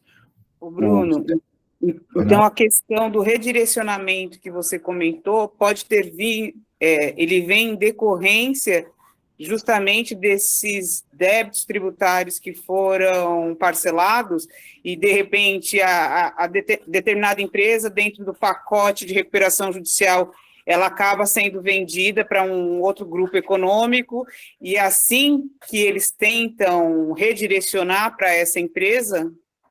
Então, essa situação que você mencionou é o exemplo que eu dei, né? O que é que acontece? A empresa, quando está numa recuperação judicial, embora eu não seja especialista em recuperação, mas fui obrigado a estudar por causa desse cliente, A empresa, quando está na recuperação judicial, o que é que ela faz, né? Vamos imaginar que a empresa tem 3 prédios, tá? Ela tem 3 fábricas. Ela entra no processo, ela entra com pedido de recuperação judicial, o juiz determina a suspensão de todos os débitos. É o que aconteceu com a Americanas. O juiz fala, ó, todos os débitos, todos os credores contra essa empresa aqui não podem mover nenhum tipo de ação e não pode adotar nenhum ato de constrição com relação ao patrimônio dessa pessoa jurídica aqui que pediu a recuperação. É o juízo universal, como chama, né? Inclusive, a empresa apresenta essa informação já nas execuções. Pronto. Apresentou isso nas execuções, para tudo, o juiz da execução fiscal não é intima, né? Expede um ofício para o juízo da recuperação judicial, dizendo, ó, tem algum bem aí que eu possa penhorar? O juiz da recuperação judicial, às vezes, nem responde. Então, a empresa fez esse ato, ela escreve um plano de recuperação judicial, ela traça um projeto de recuperação judicial, chama todos os credores, junto com o juiz, e fala, gente, é isso aqui que eu tenho. Eu vou me recuperar, mas para eu me recuperar, eu preciso vender meus ativos. E eu vou vender meus ativos da seguinte forma, ela vai descrever no plano, tá? Os credores querem receber o dinheiro deles. Então, o que é formado com esses prédios que eu mencionei? A empresa tem 3 prédios. São formadas unidades produtivas isoladas. O que isso quer dizer? Pensa numa fábrica. A empresa tem 3 fábricas, 3 unidades fabris. Aquelas fábricas são operacionais. Elas geram renda. Então, você pode vender aquela fábrica que outra pessoa jurídica vai pegar aquela fábrica e vai produzir. Então, por isso que é unidade produtiva isolada. Ela pega aquelas unidades produtivas isoladas, que não fazem mais parte dela naquele momento, coloca no leilão, que é acompanhado pelo juízo da recuperação judicial. Aí vem uma terceira empresa lá, participa daquele leilão e adquire uma dessas UPIs, unidades produtivas isoladas, uma dessas fábricas. Esse exemplo que eu estou dando é o exemplo do meu cliente que eu mencionei, que talvez tenha causado confusão. Então, esse meu cliente foi lá, participou do leilão, pagou por aquela UPI, adquiriu aquela fábrica. Esquece isso, o processo de recuperação judicial andou normalmente. Essa empresa aqui, que foi a empresa recuperanda, né, da recuperação judicial, ela parcelou os débitos tributários dela, o meu cliente adquiriu aquela fábrica lá, seguiu a vida dele, e essa empresa aqui da recuperação judicial seguiu a vida dela. O plano foi aprovado, transitou em julgado a decisão que homologou o plano de recuperação judicial, bola para frente. A Fazenda teve o seu débito parcelado. Então, a empresa foi lá e parcelou em 60 meses. Só que a empresa não conseguiu arcar com aquele parcelamento. Como a empresa não conseguiu arcar com aquele parcelamento, não conseguiu pagar, as execuções fiscais voltam a andar. Como a execução fiscal voltou a andar, e essa empresa que não conseguiu arcar com o parcelamento, se ela vendeu todas as 3 fábricas, o que ela está vivendo agora é de alguma renda muito precária, a Fazenda quer o seu débito imediatamente. Então, o que é que a Fazenda faz? Ela começa a procurar quem ela pode atingir naquela execução fiscal. Ela olha para os sócios também não têm patrimônio, o negóciozinho é bem pequeno. Se ela tomar aquele negócio, vai matar a empresa, e ela matando a empresa, ela vai perder a própria fonte de renda, ou seja, a Fazenda, matando a empresa, ela perde a própria fonte. Vamos dizer que a empresa aluga caminhões para poder fazer, sei lá, transporte de mercadorias de terceiros. E com o dinheiro desses caminhões, a empresa entra esse dinheiro na empresa, ela consegue alugar outros caminhões, vai fazendo, se retroalimentando. Se a Fazenda simplesmente foi tomar qualquer patrimônio que a empresa tiver, sei lá, 20 mil reais que está na conta da empresa para alugar caminhão, ela vai matar a empresa. Então, a Fazenda não pode fazer isso. Como ela não pode fazer isso, ela começa a procurar quem que ela pode tomar dinheiro, vamos dizer assim, né, grosso modo. A Fazenda criou uma história, isso eu estou dizendo nesse nosso caso, do nosso cliente, ela criou uma história que, na verdade, por trás do nosso cliente, está um ex-acionista daquela empresa que entrou com recuperação judicial. E por quê? Porque um parente daquele ex-acionista faz parte dessa outra empresa aqui. Um parente.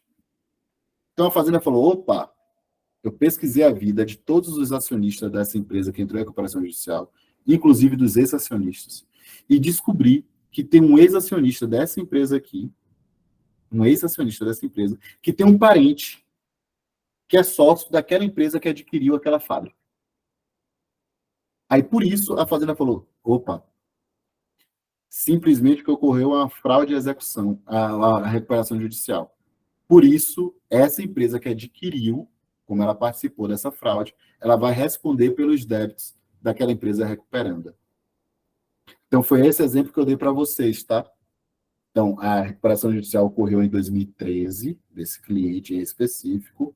Em 2019, esse cliente nosso recebeu a citação de que as execuções fiscais que existiam naquela época foram redirecionadas para ele. Então, a gente está fazendo essa defesa. Historinha a mais aí, que seria, no caso, o parente do sócio. Do ex-sócio. Do ex-sócio. Isso. É um parente do ex-sócio que faz parte da sociedade dessa outra empresa. Mas é legítimo? Porque assim, não faz sentido. Não parece legítimo, mas eles criam histórias. E aí, por exemplo, na questão do grupo econômico, os juízes não querem saber qual que é o conceito em si. Na hora que eles acham uma brecha que eles podem direcionar sem que isso cause uma ilegalidade imediata, eles abraçam a tese. Jogos que colar, colou. E assim... É porque eles acham uma forma deles quererem, por exemplo, se livrar do processo sem que ele traga para ele a responsabilidade. É mais conveniente, assim, né? A gente tem que pensar, infelizmente, no Brasil, a Fazenda acha que o empresário só quer fraudar, né? O empresário não quer pagar. Então, há essa cultura, e o juiz da execução fiscal tem essa cultura também. Então, assim, no grupo econômico, tem o mesmo pensamento, infelizmente. O grupo econômico, o STJ, tem diversos precedentes, no sentido que o fato de uma empresa ser do mesmo grupo econômico que uma devedora, não significa que essa empresa tem que responder pelos créditos tributários daquela outra empresa, entendeu? Exato. O fato de você participar de um grupo econômico não quer dizer absolutamente nada. Você pega uma empresa como a Unilever, que ela tem diversas marcas sobre o portfólio dela, e aí vamos dizer que a empresa que produz o Omo está devendo dinheiro para o fisco. O fato do Omo ser da Unilever não quer dizer que a Kibon Sorvani, que é a parte da Unilever que produz sorvete, tem que responder por débitos da Omo. Então, assim, o grupo econômico, o STJ, já definiu isso, não quer dizer absolutamente nada. Você precisa comprovar que aquela empresa concorreu para a ausência de recolhimento daquele tributo e se beneficiou daquele não recolhimento. Então, assim, como você falou, é uma situação assim que a gente olha e fala, nossa, não é possível que o juiz vai redirecionar essa execução nessa situação. Mas o juiz vai e redireciona porque é aquela coisa, vou jogar, se você pagar, ótimo, se você não pagar, vamos discutir, vamos ver. É uma criatividade, assim, gente, sem fim, meu Deus do céu. Nada, é assim, vou pôr metade da venda só e deixa aí, entendeu? A gente vê cada situação aqui que a Procuradoria faz, que a gente fala, nossa, e o que causa mais espanto é quando passa, né? Quando o juiz abraça a tese da Fazenda, isso que é o pior. Mas isso faz com que a gente seja também criativo, né? Então a gente tem que ser criativo para poder derrubar. Exato, a nossa criatividade também vai longe, vai longe. Eu assisti uma palestra recentemente no INSPER sobre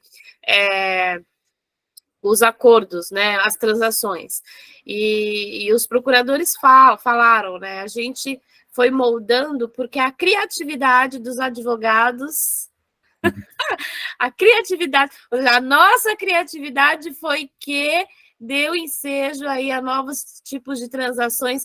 Glória a Deus, aleluia, amém, que nós somos criativos, então, né? Exatamente. Tem que ser. Nesse Brasil, a gente precisa ser bastante criativo. É isso aí. Mas, então, no próximo, Fernanda, vocês querem que eu traga falando só sobre prescrição, trazendo exemplos práticos e apontando a legislação e precedentes da STJ, porque realmente é um tema um pouco mais denso, mas se vocês quiserem, eu falo só sobre prescrição e decadência no próximo. E na outra, quando o Fernanda marcar, aí a gente pode falar sobre as ações de defesa da execução fiscal. Eu acho bacana, porque prescrição e decadência é uma dor grande do tributarista, principalmente das novas tributaristas aqui, e é um assunto... Gente, quando você menos espera, cai uma CDA na sua mão e você não sabe o que fazer com aquele bicho. Eu já vi muita gente assim, gente, chegou uma CDA, ou então chegou uma autuação, né? E o negócio já está prescrito, já caiu faz tempo, e você fica, nossa, vou começar a contar nos dedos aqui, como é que se deu 5 anos. Não tem que contar no dedo, não, gente. Tem que saber realmente os detalhes intrínsecos aí da matéria, porque senão você patina e o seu cliente é que paga o pato. Ele paga seus honorários e o coitado ainda paga o pato. Isso é verdade. Isso é verdade. Muitas vezes a gente consegue matar um caso só alegando a prescrição, a decadência, ou algum vício da CDA, né? Então... Não, vamos combinar assim o nosso próximo encontro, que vai ficar agora para o final de abril, a gente já está em abril, porque as próximas 2 aulas vai ficar com a Júlia, porque ela pediu para trocar, né, Então, e o próximo assunto é bem legal, nós vamos falar um pouco de imposto de renda pessoa jurídica, e nós vamos entrar um pouco nos enquadramentos fiscais, tá? Então, vai ser bem legal a aula com a Júlia. Você sabe de que escritório que ela é, que agora me fugiu? Temudo Lessa. Temudo Lessa, do Temudo. Ela estava no Demarest, saiu do Demarest para o Mandalite, do Mandalite ela foi para um que ela fundou, com alguns outros advogados do Mandalite, que também eram do Demarest, e agora ela está no Temudo. Legal. Então, ou seja, meninas, é uma advogada com muito conhecimento. Então, vamos sugar aí um pouquinho da Júlia na próxima semana, tá bom? Bruno, super e mega obrigada. E vamos curtir a nossa Páscoa. Desejo para todas vocês e para você, Bruno, um excelente final de semana, um feriado aí para a gente descansar ou trabalhar, né? Amanhã eu estou trabalhando normalmente. Amanhã eu tenho muita coisa para revisar, então amanhã eu trabalho normal. É isso aí. Mas, gente, ó, eu vou deixar aqui, eu não sei se tem como eu colocar chat aqui, tá? Tem sim. Tem sim. Fernanda, porque eu não... tá aqui. Eu vou colocar meu e-mail, então se vocês tiverem qualquer dúvida ou quiser trocar qualquer ideia comigo, podem me mandar e-mail, que eu farei de tudo para responder na maior brevidade possível. E também estou colocando aqui meu WhatsApp, se quiserem me dar com alguma dúvida, tá vendo alguma coisa, querem compartilhar alguma coisa comigo, eu sou louco por coisas novas, então podem me mandar também, tá? Legal. Estou à disposição para ajudar vocês aí.